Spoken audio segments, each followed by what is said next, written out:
नमस्कार मित्रांनो, मी आणि माझा चुलत भाऊ अनिरुद्ध, लाडाने आम्ही त्याला आणि म्हणतो. तर आम्ही दोघांनी बसून रस्सी खेच खेळायचं ठरवलं. बघा, मी ही रस्सी या दिशेने ओढणार आहे आणि तिकडे आणि त्या दिशेने ओढणार आहे. तर आता मी काय करणार, जेव्हा आम्ही हा खेळ सुरू केला होता त्याची मी तुम्हाला क्लिप दाखवणार.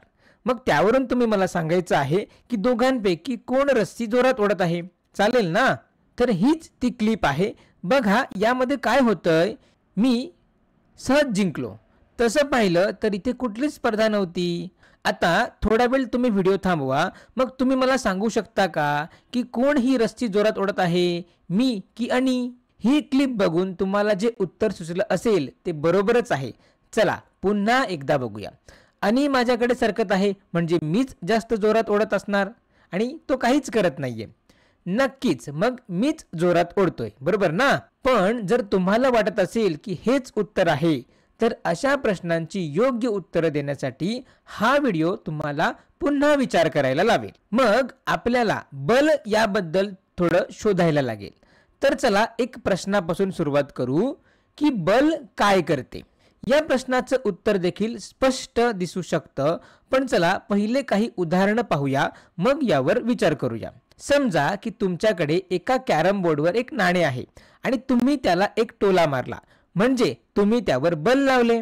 मग काय होतं, तर ते नाणं गतिमान होतं. त्यानंतर दुसरं उदाहरण बघूया. समजा की एक नाणं आधीच या कॅरम बोर्डवर उजवीकडे गतिमान आहे. तर या ठिकाणी या कॅरम बोर्डचा पृष्ठभाग काहीसा खडबडीत असल्याने घर्षण बल त्याच्या गतीला विरोध करते. त्यामुळं नाण्याचा वेग कमी होतो आणि शेवटी ते थांबते. आणखीन एक उदाहरण म्हणजे सुपरमॅन एका गतिमान रेल्वेला तिच्या दिशेविरुद्ध बल लावून थांबवतो. याच प्रकारे तुम्ही अशा अजून खूप उदाहरणांचा विचार करू शकता, जसं की चेंडू फेकणं किंवा तो पकडणं. आता या सगळ्या उदाहरणांमध्ये एक गोष्ट समान आहे, ते म्हणजे सर्व वस्तूंवर बल लावले जाते. पण प्रश्न असा आहे की त्या बलाने नेमके काय होते. ठीक आहे, चला या ठिकाणी आपण यावर विचार करूया. आपण त्या नाण्याला ढकलले व ते गतिमान झाले. तसेच या ठिकाणी घर्षण बलाने त्या नाण्याला थांबवले. तर इथे सुपरमॅन त्या रेल्वेला थांबवत आहे. जेव्हा तुम्ही चेंडू फेकता तेव्हा तुम्ही त्याचा वेग वाढवता आणि जेव्हा तुम्ही चेंडूला पकडता तेव्हा तुम्ही त्याचा वेग कमी करता आणि तो थांबतो, बरोबर? म्हणजेच आपण सांगू शकतो ना की बल एखाद्या वस्तूचं वेग वाढवते किंवा कमी करते. अर्थातच बल एखाद्या गतिमान वस्तूची दिशा देखील बदलू शकते, पण त्याबद्दल फारशी काळजी करू नका. मग आता हे सगळं एकाच वाक्यात सांगायचं झालं तर आपण असं म्हणू शकतो की बलामुळे त्वरण निर्माण होते. म्हणजेच बल काय करते, ते वस्तूचा वेग वाढवते किंवा कमी करते. पण का प्रत्येक वेळी बल त्वरणच उत्पन्न करते का? मग तुम्ही या रस्सी खेच खेळाचा हा व्हिडिओ पुन्हा बघा.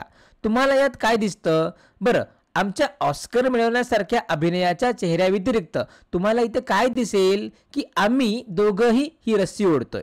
म्हणजेच या रस्सीवर दोन बले काम करत आहेत. तरी सुद्धा ती रस्सी त्वरणित म्हणजेच गतिमान होत नाहीये. ती आधीही स्थिर होती आणि अजूनही स्थिरच आहे. मग ती गतिमान का होत नाहीये?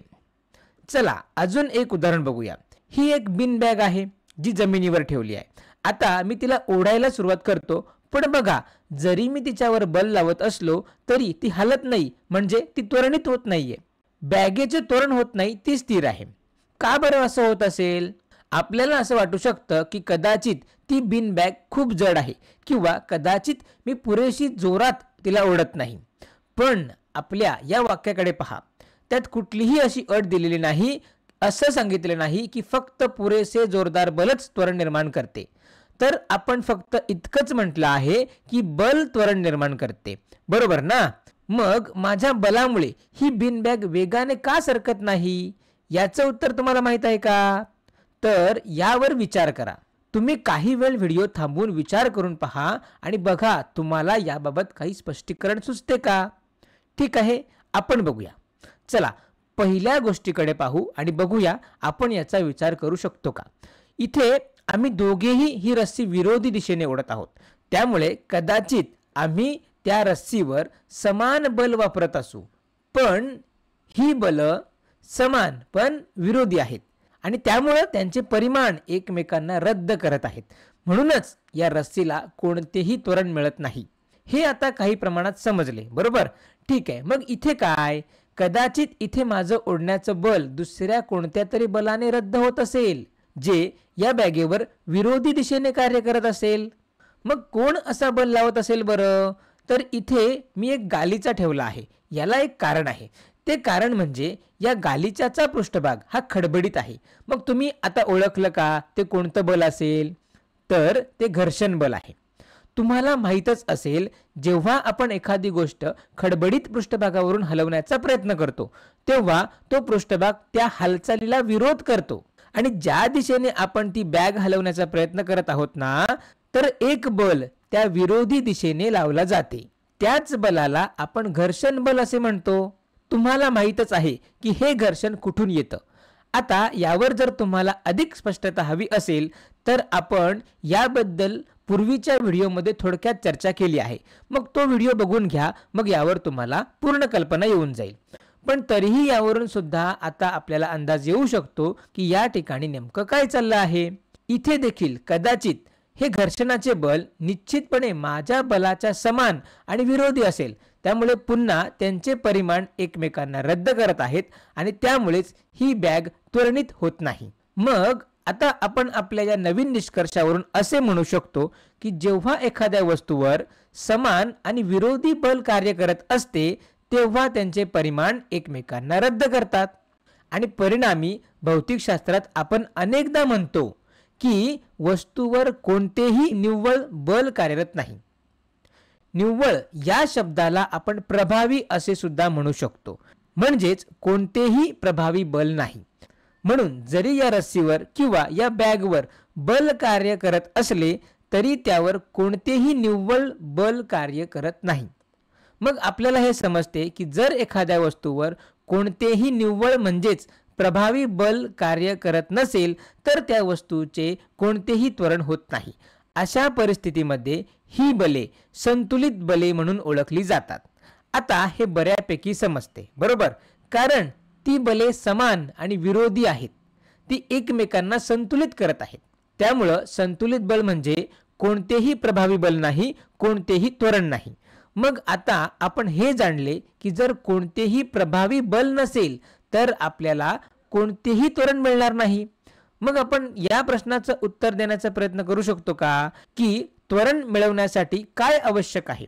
वस्तूचं त्वरण कसं वाढवायचं? इथे कल्पना करा, जर मी माझ्या चुलत्यापेक्षा जास्त बलाने ओढायला सुरुवात केली तर काय होईल? मला खात्री आहे की तुम्ही याची कल्पना करू शकता. आता अनिरुद्ध आणि ती रस्सी माझ्याकडे वेगाने येऊ लागतील आणि त्यामुळे आता त्या रस्सीला त्वरण प्राप्त होईल. आता मी हा व्हिडिओ केला नाही कारण ही रस्सी थोडीशी खडबडीत आहे, त्यामुळे त्याच्या हाताला दुखापत होऊ शकते आणि दुसऱ्या दिवशी त्याची परीक्षा होती. तसेच हेच बिन बॅग सोबत देखील आहे. जर मी माझं ओढणं वाढवलं ज्यामुळे माझं बल घर्षणापेक्षा मोठं होईल तर आता ती बिन बॅग माझ्याकडे त्वरणित म्हणजेच गतिमान व्हायला सुरुवात करेल. मग आपल्याला समजते की जेव्हा बले एकमेकांना रद्द करत नाहीत तेव्हा आपल्याला त्वरण मिळते. म्हणजे सामान्यतः आपण म्हणू शकतो की निव्वळ बल म्हणजे प्रभावी बल त्वरण उत्पन्न करते. याचा अर्थ आहे की बलांनी एकमेकांना रद्द करू नये. इतर शब्दात बले असंतुलित असावीत. हेच कारण आहे की असंतुलित बल त्वरण उत्पन्न करते असे आपण सांगू शकतो. त्यामुळे जर बले संतुलित असली तर कोणतेही निव्वळ बल नाही, कोणतेही त्वरण नाही, अन्यथा आपल्याला त्वरण प्राप्त होईल. ठीक आहे. आता आपल्याला जे माहीत झालं त्याची आपण चाचणी घेऊया. मी तुम्हाला आणखी एक क्लिप दाखवेन. मग तुम्ही मला सांगायचं आहे की ती संतुलित बलाखाली आहे की असंतुलित बलाखाली. चालेल ना? चला सुरुवात करूया. हे काळजीपूर्वक बघा. तुम्ही इथे पाहू शकता की बिन बॅग माझ्याकडे सरकत आहे. मी तिला माझ्याकडे ओढत आहे. पण महत्त्वाचं म्हणजे ती स्थिर गतीने येत आहे.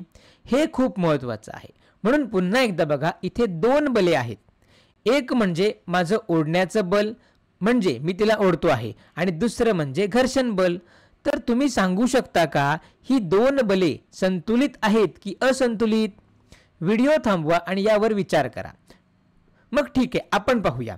जर तुम्ही पुन्हा एकदा नीट पाहिलं, कारण ही बॅग माझ्याकडे सरकत आहे, मग तुम्हाला असं वाटू शकतं की ओढण्याचं बल घर्षणाच्या बलापेक्षा जास्त असेल, म्हणूनच ती माझ्याकडे सरकत आहे, बरोबर ना? मग तुम्हाला असे वाटेल की परिणामी ही एक असंतुलित स्थिती आहे, परंतु हे चुकीचं आहे. कारण असं आहे की जर हे बल असंतुलित असते, म्हणजेच या प्रकरणात जर माझं बल जास्त असते, तर ती बीन बॅग माझ्याकडे त्वरणित झाली असती. माझं बल जास्त असल्यास ती माझ्याकडे वेगाने सरकली असती. तुम्हाला माहित आहे का हे कसं दिसलं असतं? चला उजवीकडे पाहूया. हे काहीतरी असं दिसलं असतं. इथे पहा, जर माझं बल जास्त असते तर ते काहीतरी असं दिसलं असतं. पहा, ती माझ्याकडे वेगाने सरकली असती. पण ती त्वरणित होते का? तर नाही. आपण पाहिलं की ती स्थिर वेगाने जात आहे, मग हे खरे असू शकत नाही. पण मग तुम्हाला असं वाटतं का की हे शक्य आहे? विचार करा. घर्षणाचं बल माझ्या बलापेक्षा जास्त असू शकते का? पण हे देखील शक्य नाही, कारण यावेळेस ती गती कमी होत गेली असती, कारण घर्षण बल इथे विरोध करीत आहे. मग जर हे खरे असते तर बीन बॅग धीम्या गतीने जात असती. मग चला पुन्हा एकदा इथे पाहूया. ही बीन बॅग हळूहळू थांबली असती. हेच घडले असते जर घर्षणाचं बल माझ्या बलापेक्षा जास्त असते. हे सध्या होत नाही, कारण इथे गती वाढत नाही. फक्त एकच शक्यता आहे, माझं बल घर्षणाच्या बलाने नेमके संतुलित असावे, आणि त्यामुळं ही संतुलित बलाची स्थिती आहे. म्हणूनच जरी बॅग माझ्याकडे सरकत आहे तरी ती अजूनही संतुलित बलाखाली आहे. मग हे सांगितल्यावर मला नेहमीच एक प्रश्न पडतो की जो नेहमी मला अस्वस्थ करतो. माझा प्रश्न आहे, जर माझं बल घर्षणाच्या बलाशी अगदी संतुलित आहे तर ही बीन बॅग गतिमान कशी होते? ती का सरकते? तसेच कशामुळे ती सरकत आहे? मग जर तुमच्याकडे सुद्धा हेच प्रश्न असतील तर लक्षात ठेवा, गतिमान असलेल्या गोष्टीची ही नैसर्गिक प्रवृत्ती असते की ती गतिमानच राहते. तुम्हाला ती गतीत ठेवण्यासाठी तिला पुन्हा ओढण्याची गरज नाही, आणि आपण याबद्दल मागील व्हिडिओमध्ये खूप बोललो आहे. तर जर तुम्हाला त्याबाबत अधिक स्पष्टता हवी असेल तर त्या व्हिडिओला पुन्हा बघून घ्या, मग तुम्हाला यावर अधिक स्पष्टता येऊन जाईल. मग आता आपल्याकडे आपल्या मूळ प्रश्नाचं उत्तर देण्यासाठी सर्व काही आहे. मग जर आपण प्रारंभिक रस्सी खेच क्लिपकडे परत जाऊ आणि महत्त्वाचं पाहायचं असेल तर मी अनिला स्थिर गतीने ओढत आहे. तो स्थिर गतीने माझ्याकडे येत आहे. मग तुमचं म्हणणं काय आहे? कोण जास्त ओढत आहे, मी की अनी? आता मला खात्री आहे की तुम्ही माझ्याशी सहमत असाल, कारण या रस्सीचा वेग वाढत नाही, ती स्थिर वेगाने सरकत आहे. त्यामुळं आपली बले संतुलित असावीत. याचा अर्थ असा की मी ज्या बलाने रस्सी ओढत होतो त्याच बलाने अनी सुद्धा रस्सी ओढत होता. मग आपण या व्हिडिओमध्ये काय शिकलो?